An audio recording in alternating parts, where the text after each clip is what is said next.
In a recent Vogue interview, Bella Hadid said this: "I always ask myself, how did a girl with incredible insecurities, anxiety, depression, body image issues, eating issues, who hated to be touched, who has intense social anxiety, what was I doing getting into this modeling business?" And the answer to that is so simple and at the same time so messed up.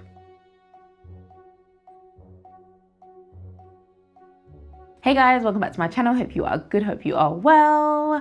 Real quick, if you've been around for a while and you're not yet subscribed and you like what you see, then please go ahead and hit that subscribe button. That would be greatly appreciated. And also check out my social media, all linked down below. That's my Instagram, my Pinterest, my Twitter, etc, etc, etc.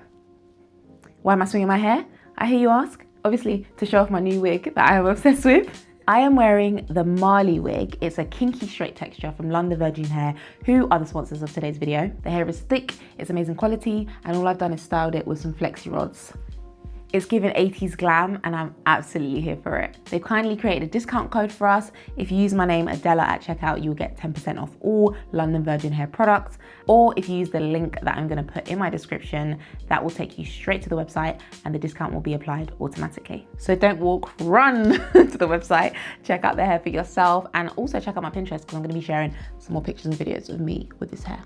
So I'm subscribed to a newsletter by Jessica Defino and it's called The Unpublishable. Would highly recommend. And in a recent edit, she discussed Bella Hadid's Vogue interview. It's the interview where Bella revealed that she kind of regrets getting her nose job at 14 years old, and she talks about how she was seen as the ugly sister and how she began to believe this. Now there's lots to be said about what Bella disclosed, but I want to hone in on that question at the beginning of this video that she asked, which was, what was I doing getting into this business? Jessica Defino puts it so well in the newsletter that I mentioned, and it's this idea of being robbed of your beauty and subsequently becoming obsessed with it. And it's interesting because we're all familiar with this idea of like wanting what you can't have, but when we really deep it, it doesn't actually apply to a lot of things. Like if you're told that you're a really bad dancer, you don't become obsessed with learning how to dance. And then when I deeped it, I was like, you know what? This idea or this obsession of wanting what you can't have only applies really to areas that have been pushed on us by society. Always to blame. Because now if you think about areas where it does actually apply, if you have an average income, a lot of people become obsessed with having an above average income. If you're single, you become obsessed with being in a relationship. If you're celibate, you become obsessed with sex. And if you're ugly, you become obsessed with attaining beauty. And the reason I say ugly in quotation marks is because you're not actually ugly. And when I say that, I'm not trying to be like kumbaya, PC, everybody's beautiful. I mean, you're not actually ugly. Because really and truly, if you think about it, beauty is subjective. I don't subscribe to the whole scientifically speaking, this is the ideal. No, beauty really and truly is very subjective. There's no fact in beauty. But if you're constantly being fed that this is the correct body shape, this is the correct skin texture, this is the correct nose shape, you're naturally going to think you're ugly if you don't meet those correct standards. Whereas in an ideal world, I know I talk about this ideal world all the time, in an ideal world, you'd be born, you would be free from any like influence in this area. You would just one day open your eyes and you'd see someone and be like, oh my gosh, like their ears are so big and something in my brain is telling me that that is beautiful. I love it. I'm drawn to that person. But unfortunately, that's not what happens because we have been conditioned.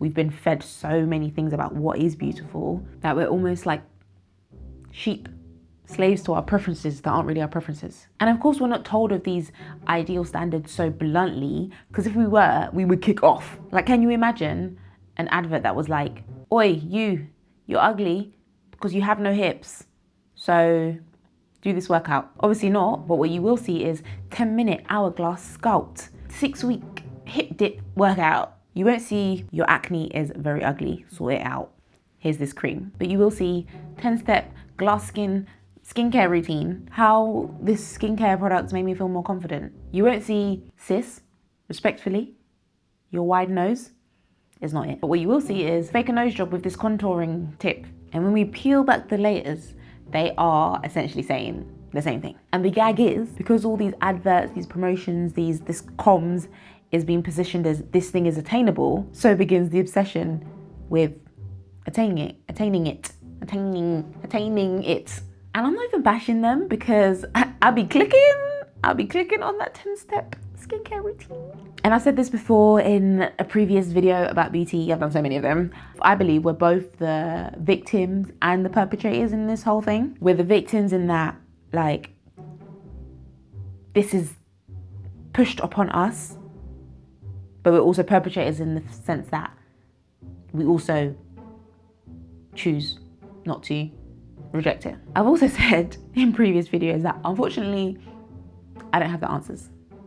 I ain't got the answers. Well, actually I do. I just said it. The answer, technically speaking, the answer is to reject it all. To reject all notions of there even being such thing as a beauty standard. But this is 1,000 times easier said than done. When beauty, much like money, holds so much power in our world, when attaining beauty can make such a massive difference to somebody's quality of life, because we're humans who crave attention and acceptance naturally, and because that attention and that affection and love unfortunately becomes a lot easier when you do fit into a certain standard, whether it be beauty or other standards that we set. To even attempt to dismantle a system that has been around for as long as humans have been around and has only really progressively just got more advanced as the world has got more advanced, it's hard. And to be honest, the easiest thing that I can think of that we can actually do practically, still not easy, but the easiest, is to be aware. If we're gonna participate in this thing, in beauty culture, in perpetrating and pushing beauty standards, and let's be real, most of us probably will to some degree, then at least let's be aware. What I mean by this is, like, question everything. I feel like I say that in every video. Question everything. For example, question whether you're comfortable leaving the house without makeup. If the answer is no, then question why. Once you've honestly answered that question, then question whether you want to be the kind of person that's comfortable leaving the house without makeup. And if you are, then that's a starting point. Work backwards. At least now you're aware. You might decide, nah, I'm cool being that person that can't leave the house without makeup. Listen, at least you've thought about it. If you've ever felt like in some way, to some degree, that you don't meet a certain beauty standard, again, question it. Question what specific standards you are measuring yourself against. Question whether you truly believe that standard to be correct. And what I mean is, try, again, easier said than done, try to almost rid yourself of what you've seen, what you've been told, and question how you feel about that thing. For example, you look at your hip dips and you think, okay, forget what Pinterest is telling me about hourglass or whatever. When I look at my hip dips, what do I actually think? What do I actually feel? When I look at my nose, what do I actually think and feel?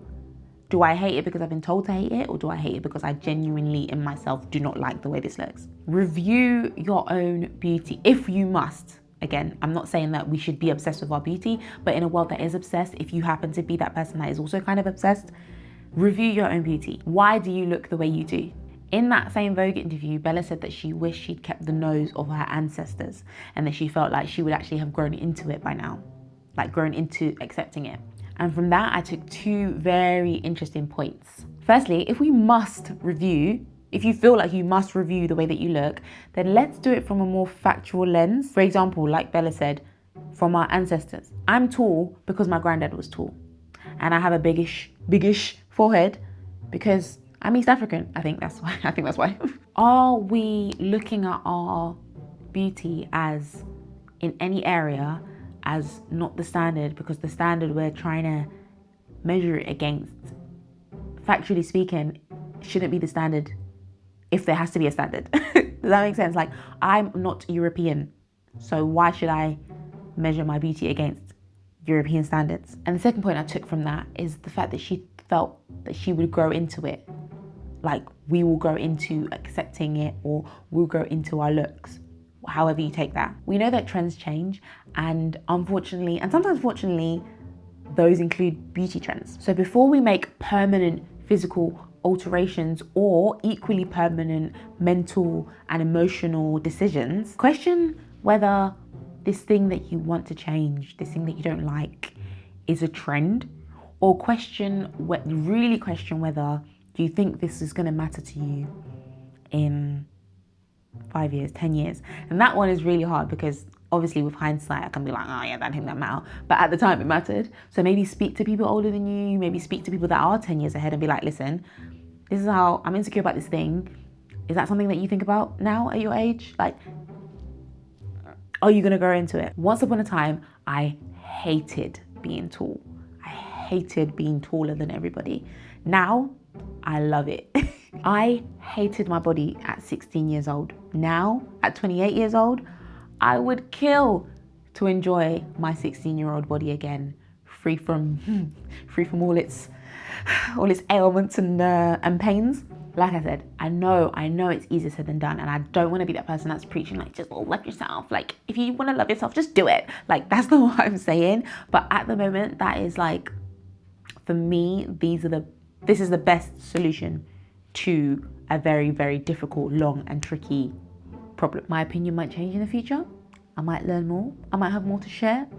But you know what I say about y'all, you guys are very smart. So please let me know what you think down in the comments below. I would really, really, really love to hear what you have to say about this. And be sure to check out my other beauty videos, which I will link here.